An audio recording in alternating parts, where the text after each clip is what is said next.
जनन्याभिधपन्था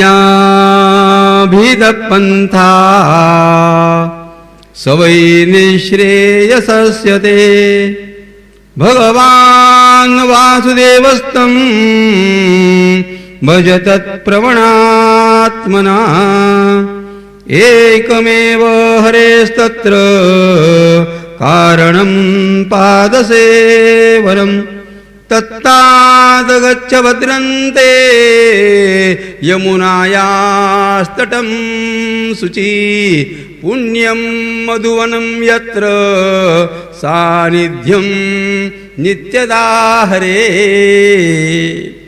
पुण्यम मधुवनम यत्र सानिध्यम नित्यदा हरे। भगवान कहाँ पर है? श्रीमद् भागवत जी में इस प्रकार का प्रमाण बताया गया।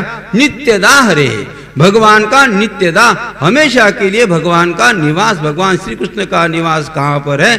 पुण्यम मधुवनम यत्र, वृंदावन में मधुवन नाम का जो वन है, उस वन में परमात्मा का निवास हमेशा के लिए है। स्थान बता दिया। साधना में, भक्ति में, साधना में, भक्ति में स्थान का महत्व बहुत ज्यादा है। कहां बैठ करके हम साधना करते हैं?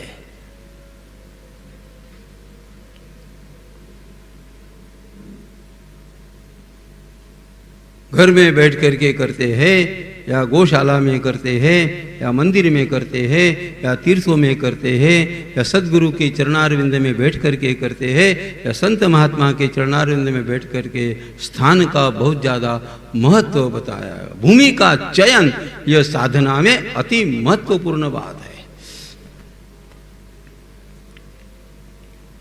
भगवान श्री कृष्ण का हमेशा के लिए निवास, पुण्यम मधुवनम यत्र सानिध्यम नित्यदा हरे हे। सानिध्यम वहां पे है, इतना ही नहीं कहा, उसे एक शब्द जोड़ा, नित्यदा।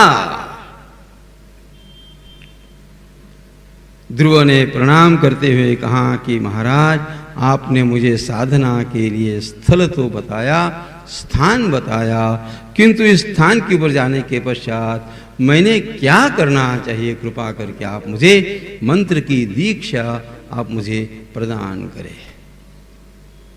कहने के पश्चात, प्रार्थना करने के पश्चात देवर्षि नारद ने अपने शिष्य को मंत्र की दीक्षा प्रदान करते हैं।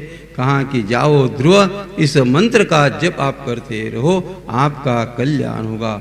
ओम नमो भगवते वासुदेवाय मंत्रेणानेन देवस्य कुर्याद्द्रव्यमयीं बुधः सपर्यां विविधैर्द्रव्यैर्देशकाल विभागवित्।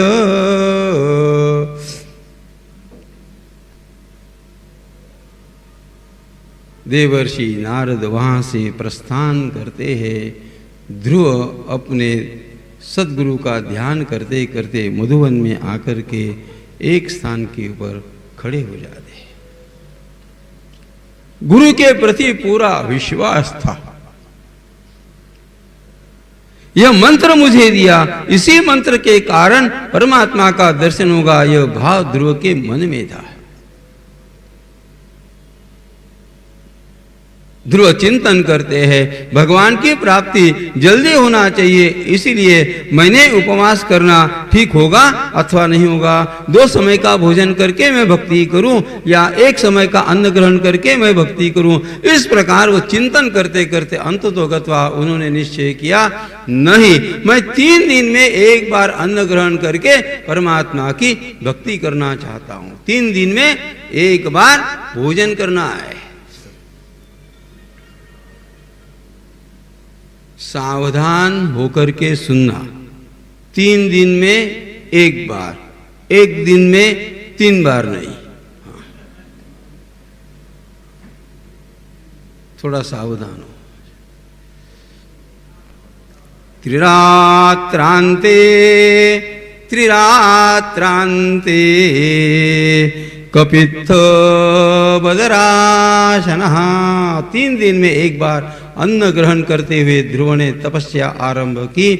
3 दिन कितने 1 मास बीत जाता है, भगवान का दर्शन नहीं। ध्रुव ने अपनी तपश्चर्या को और भी कठोर किया। अब 3 दिन में नहीं 6 दिन के पश्चात सूखे पत्तलों को खा करके ध्रुव तपश्चर्या करना आरंभ करता है। दूसरा मास बीत जाता है। द्वितीयंच तथा मासम षष्ठे षष्ठे भकोर दिने तृणपर्णादिविशीर्णे कृतान्नो व्यर्चयद विभुम। द्वितीय मास चला गया, ध्रुव और भी दुखी हो गया। ध्रुव के अंतःकरण में भूख और भी जागृत हो गई। ध्रुव ने संकल्प किया, 2 मास बीत गए और तृतीय मास आरंभ हुआ, अभी भगवान का दर्शन नहीं हुआ। ध्रुव ने अपनी तपश्चर्या को और भी कठोर किया। ध्रुव ने तृणपर्णा सूखे पत्तों का भी त्याग कर दिया और 9 दिन में एक बार केवल जल प्राशन करके ध्रुव ने तपश्चर्या आरंभ की। 9 दिन में एक बार।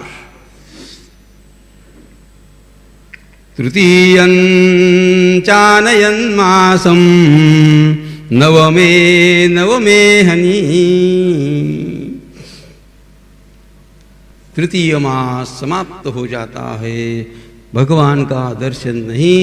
ध्रुव ने अपनी तपश्चर्या को और भी कठोर किया।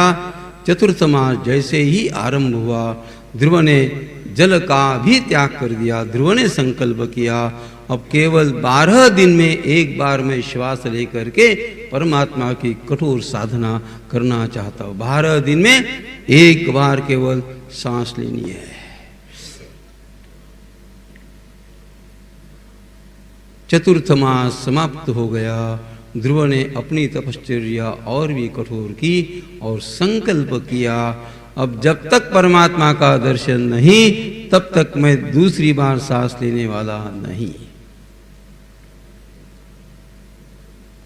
वायु की गति जब रुक जाती है, सभी देवता परमात्मा के पास जाकर के प्रार्थना करते हैं, प्रभु कृपा करके आप इस प्रकार ध्रुव को दर्शन देने के लिए आपको जाना चाहिए, अन्यथा वायु की गति यदि रुक गई तो सांस लेना यह मुश्किल हो जाएगा।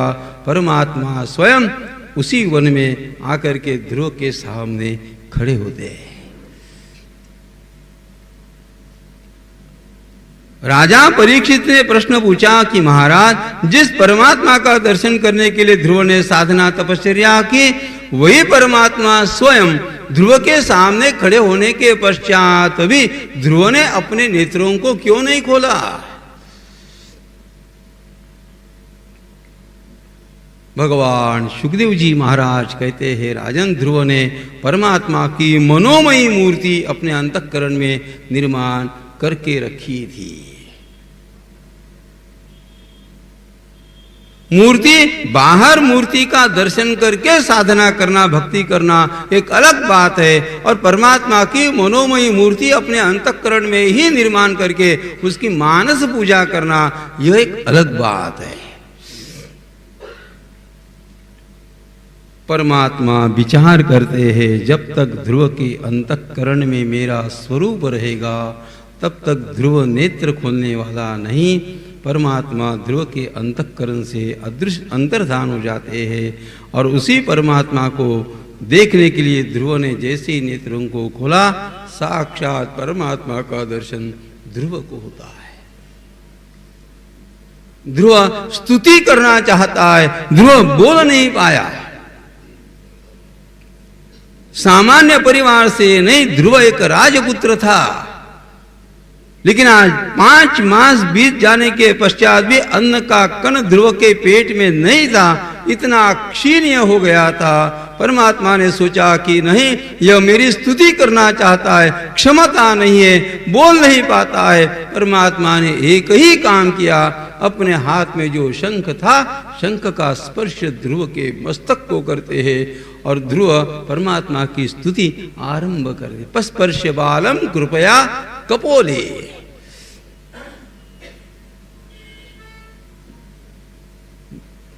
ध्रुव ने कहा, प्रभु योऽन्त प्रविश्य मम वाच मीमां प्रसुप्तां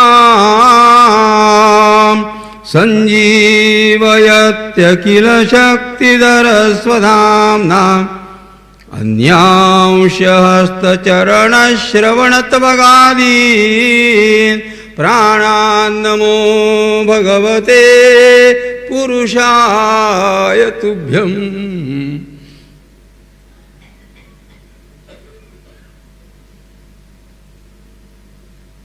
योऽन्तः प्रविश्य अन्तः प्रविश्य, हे प्रभो मैं एक राजकुमार हूं, 5 मास बीत गए, मेरे शरीर में अन्न का कण नहीं, न तो मुझे भूख लगी, तथापि मेरे शरीर में इतनी है जो क्षमता है, यह मेरे कारण नहीं, आपने यह क्षमता आपने मुझे प्रदान की।